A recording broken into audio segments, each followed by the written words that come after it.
What's up, my people? It's your girl Misha. Welcome back to my channel. How's everybody doing? I've got a little topic I want to speak about, but it's biblical. I'm going to try and keep my feelings out of it. I've had in the past someone say to me, do I love a certain child, one of my child, more than the other? Because I've got 3 girls. One's 23 and she's got cerebral palsy, and I got her sister is 2 years younger than her, and then I got a 6-year-old. Now, when you have children, more than one child, they are children, and every child is different. So you know which child's rude, which child needs more discipline, which child needs more help, whether it's reading, writing, education, which child's got to be disobedient and just gotta be bare problem. You know, as a mother, you know each child. Not all children are the same. Not all your children are gonna be the same. Okay? So, with me now, obviously the child with special needs, she gets more attention because she needs more attention. I have to look after her around the clock, bath her, wash her, feed her, whatever. Okay? Then the 6-year-old, she's gonna get attention, but she's not gonna get as much attention as the disabled daughter, her disabled sister, innit? So, it's not about you loving one child more than the other. You deal with the children, you love them all the same, but you deal with them accordingly, because every child's different. Okay, then you got some children that are just plain disobedient, don't want to hear nothing. You know which one's the bad one, you know which one provokes you. Okay, so I want to go to Bible scripture now. So one of the 10 commandments is honor your mother and father. Okay, so let's go to Ephesians 6. Ephesians 6 says, children, obey your parents in the Lord, for this is right. Honor your father and your mother, which is the first commandment, with a promise, so that it may go well with you and that you may enjoy long life on earth. Okay? And then Ephesians 6:4 says, fathers, do not exasperate your children. Instead, bring them up in training and instruction of the Lord. Okay? Exasperate means exasperate means to frustrate, provoke them, or push their button. Okay? Now you got some bad children. Now obviously with that kind of spirit, it's not of God. So when you're disobedient, when you're living in sin and you're sinful, it allows the enemy to come in. So therefore they're taken over by demons, they're taken over by Satan, because it's a demon, it's a spirit. Okay? Now we all have to work out our own salvation. Okay? You can have 10 children, it doesn't mean that all 10 of them are going to look after you when you're old.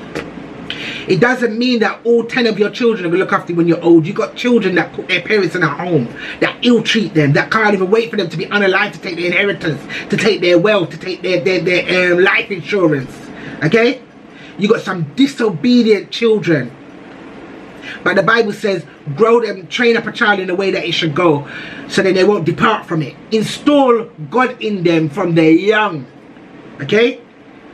Some of them want to go out there, be partying and having sex and doing drugs and all them kind of stuff. It's spirits that's gone into them. Once the spirit enters them, that demon can control them. The demon controls them. So we as parents, all we can do is pray for them, pray for them. But don't use your own soul and your salvation because of them. Work out your own salvation. Leave them to God. You pray about it, you fast about it, you leave them to God. Let God deal with them. Okay? Because in Matthew 10:34, it says, do not suppose that I have come to bring peace to the earth.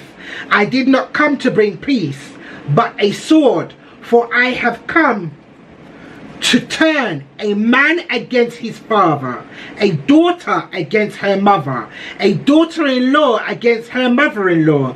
A man's enemy will be the member of his own household. Anyone who loves their father or mother more than me is not worthy of me. Anyone who loves their son or daughter more than me is not worthy of me.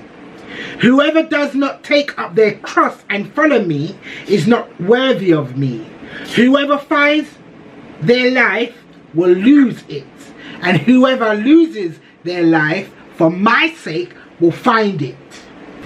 So, your enemies come from your own household, wherever it's your children, your family. God comes to separate. He comes to separate, okay?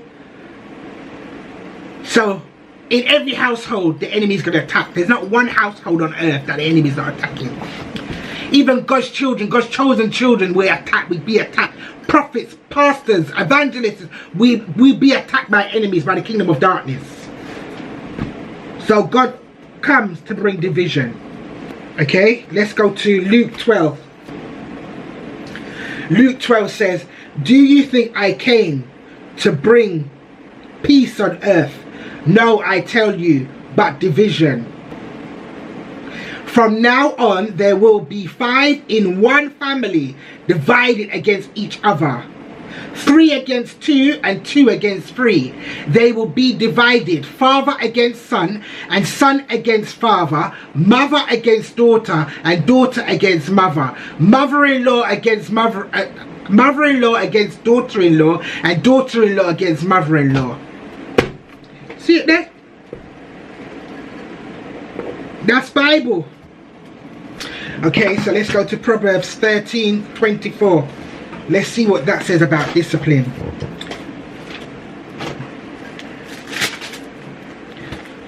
Proverbs 13:24 says, whoever spares the rod hates their children, but the one who loves their children is careful to discipline them. Okay. Now, I googled what does Proverbs chapter 13:24 mean. It says states that discipline, while potentially painful in the short term, is necessary for a child's well-being and long-term success. It emphasizes that failing to discipline a child can lead to negative consequences, potentially killing the child's character or future opportunities.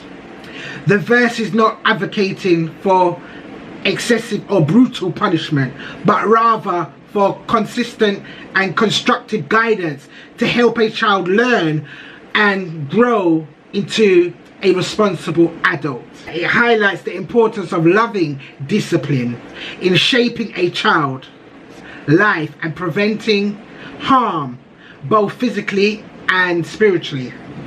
Okay, let's go to Hebrews now. Hebrews 12. Hebrews 12, 6 to 11. Now, we are God's children. So how does God discipline us? It says, my son, do not make light of the Lord's discipline, and do not lose heart when he rebukes you, because the Lord disciplines the one he loves, and he chastens everyone he accepts as his son.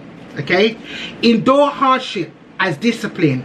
God is treating you as his children, for what children are not disciplined by their father. Okay, if you are not disciplined and everyone undergoes discipline, then you are not legitimate, not true sons and daughters at all.